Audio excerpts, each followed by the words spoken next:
Now, the Confederate flag fallout in South Carolina is being felt around the country tonight as people in other communities debate whether images of pro-slavery leaders should remain in place. For In Your Corner's Malcolm Johnson, continuing our team coverage, focusing on a long simmering debate in Lee County. Malcolm?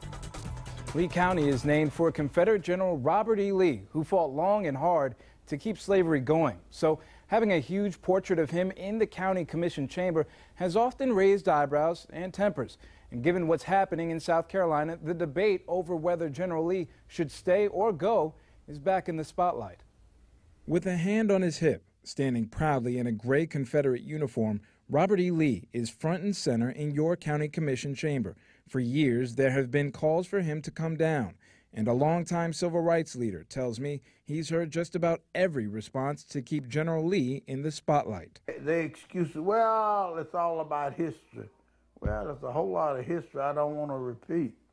You know, I just don't want to repeat of that history. Green, who heads a group called Justice for All People, says the portrait's a reminder of a hateful history and asks who wants to dwell on that. Why not let's forget about it, remove the picture. The picture also has its defenders. An out-of-town KKK group told us by phone 2 years ago why General Lee shouldn't come down. To me, it's no different than, taking down a portrait of George Washington from the White House. I mean, it's part of this nation's history, and in this case, it's part of that county's history. And, what are we going to do, put a picture of Malcolm X in its place or Martin Luther King? I mean, it's ridiculous. Ridiculous is also a word some have used to defend the rebel flag flying at South Carolina's Capitol over the years. Green tells me symbols matter. Whether a flag or a face, they're all signs of how we feel about one another. Either we'll all live here comfortably together or we'll perish individually.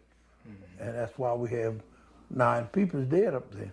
Because we'll live and love each other or we'll hate and die individually.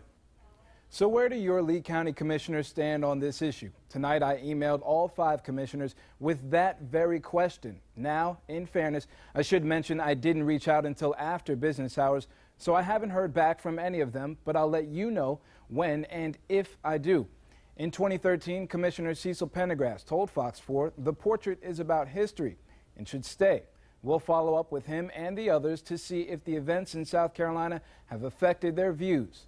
Malcolm Johnson, Fox 4, in your corner. All right, thank you, Malcolm. Now we want your view. Do you think the portrait of Robert E. Lee should stay or go in the Lee County Commission chamber? You can call or text your answer right now at 239-206.